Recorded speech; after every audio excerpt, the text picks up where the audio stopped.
Welcome to Prince Shorthand House, Progressive Shorthand Monthly, November 2021, exercise number 6. I am going to dictate this exercise at the rate 80 and repeat 100 words per minute. Be ready. Start. Telecommunications is a vital infrastructure for the development of the economy. We have taken a series of measures to open this sector for private investment and provide a level playing field. We shall announce a new telecom policy soon to achieve a quantum jump in this sector. The global mobile personal communications service has already been permitted and the Iridium project has been launched on November 1 as scheduled.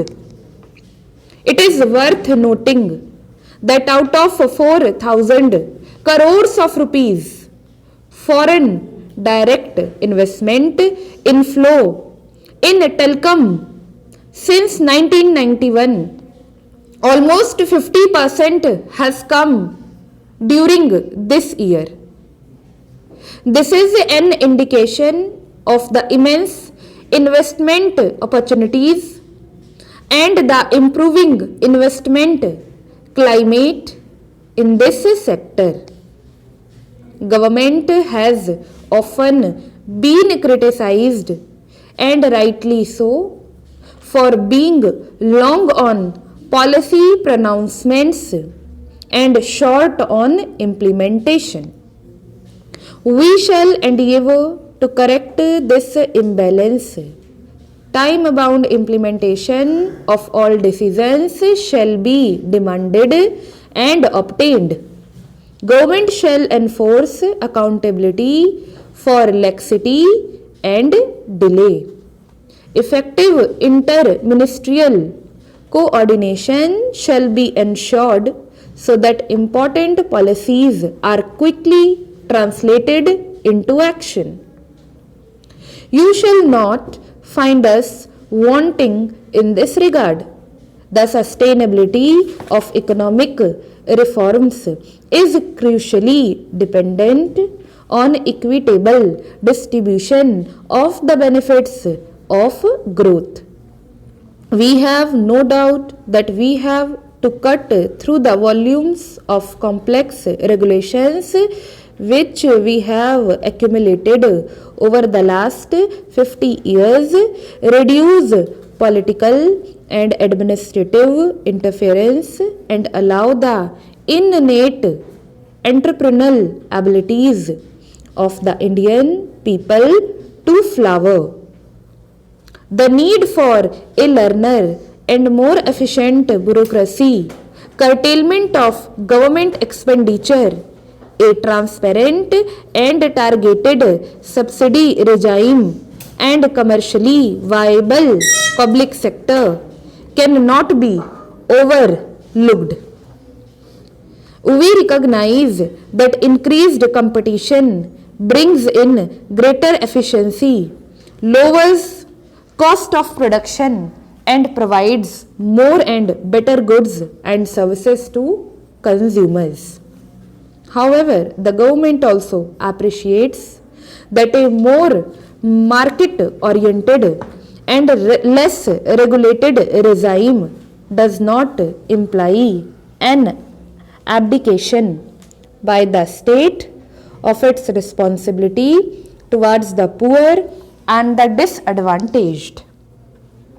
Our policies and programs will adequately reflect both these crucial concerns. Sustainability of reforms in any country is also critically linked to the popular support base of such reforms. The support base would be fast eroded if reforms fail to deliver broad-based employment, generating growth and make a perceptible dent on poverty. In this context, I am happy to say that reforms in India have indeed been successful not only in preserving this political support base but in strengthening it further.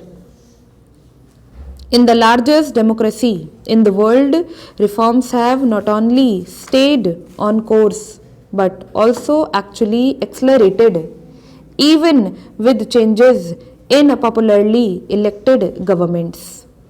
This is only an adequate testimony to the popular base of reforms. Repeat.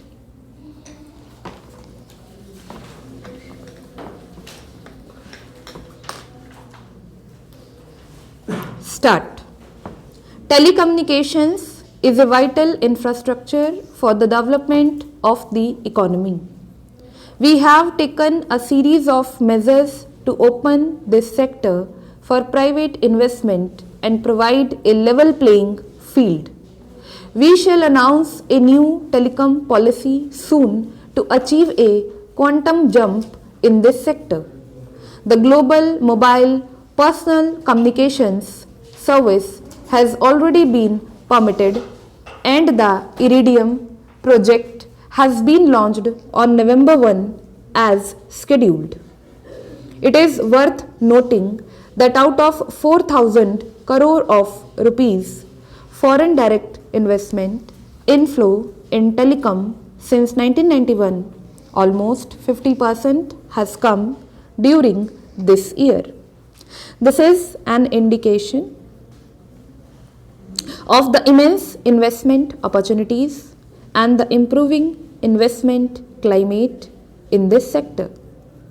Government has often been criticized, and rightly so, for being long on policy pronouncements and short on implementation.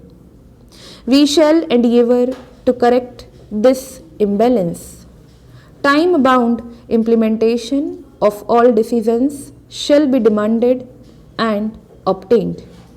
Government shall enforce accountability for laxity and delay.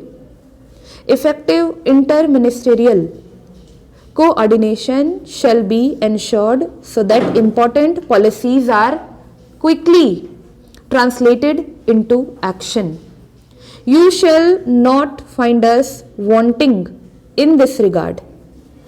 The sustainability of economic reforms is crucially dependent on equitable distribution of the benefits of growth. We have no doubt that we have to cut through the volumes of complex regulations which we have accumulated over the last 50 years, reduce political and administrative interference, and allow the innate entrepreneurial abilities of the Indian people to flower. The need for a learner and more efficient bureaucracy, curtailment of government expenditure, a transparent and targeted subsidy regime, and commercially viable public sector cannot be overlooked. We recognize that increased competition brings in greater efficiency, lowers cost of production, and provides more and better goods and services to consumers. However, the government also appreciates that a more market-oriented and less regulated regime does not imply an abdication by the state of its responsibility towards the poor and the disadvantaged. Our policies and programs will adequately reflect both these crucial concerns. Sustainability of reforms in any country is also critically linked to the popular support base of such reforms. The support base would be fast eroded if reforms fail to deliver broad-based employment, generating growth, and make a perceptible dent on poverty.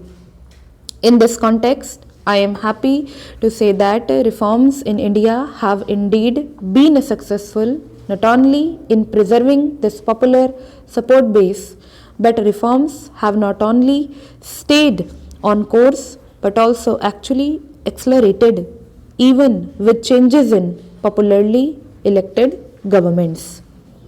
This is only an adequate testimony to the popular base of reforms. Stop.